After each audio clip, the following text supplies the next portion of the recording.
News paper update దేని గురించి అంటే ఇది జాబ్ క్యాలెండర్కు బ్రేక్. 3 నెలల వరకు నోటిఫికేషన్ల జారీ కష్టమే. ఎందుకు అంటే ఎస్సీ వర్గీకరణ అంశం తేలాకే సర్కారు నిర్ణయం. అప్పుడే జాబ్ క్యాలెండర్ అనేది విడుదల చేయడం జరుగుతుంది అనేది చెప్పడం జరిగింది. అయితే ఇక్కడ చూస్తే ఎంతో ఆశగా ఉద్యోగ నోటిఫికేషన్ల కోసం ఎదురు చూస్తున్న ఉద్యోగార్థులకు ఇది చేదు వార్తే. ఈ ఏడాదిలో నోటిఫికేషన్ల జారీలో ఇంకొంత నిరీక్షణ తప్పేలా లేదు.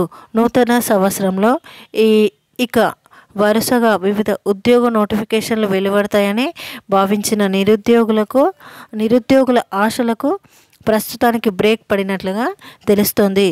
దాదాపు 3 నెలల వరకు ఎటువంటి నోటిఫికేషన్లు విడుదలయ్యే పరిస్థితి కనిపించడం లేదు.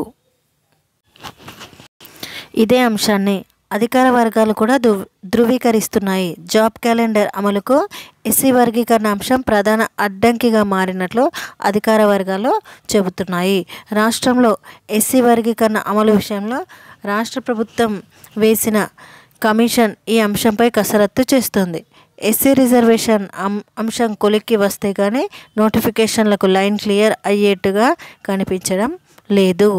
అయితే ఉద్యోగ నియామక ప్రక్రియలో తీవ్రంగా జాప్యం జరుగుతుందనే భావన గత బీఆర్ఎస్ ప్రభుత్వ హయాంలో ఉండేది.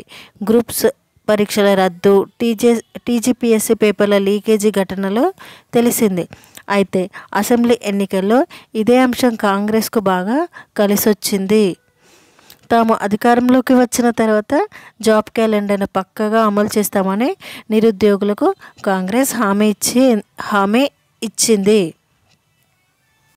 అయితే ఎప్పుడు నోటిఫికేషన్ వెలువడుతుంది, ఎప్పుడు పరీక్ష నిర్వహిస్తున్నామనే వివరాలతో జాబ్ క్యాలెండర్ను విడుదల చేయడంతో నిరుద్యోగుల్లో ఆశలు చిగురించాయి.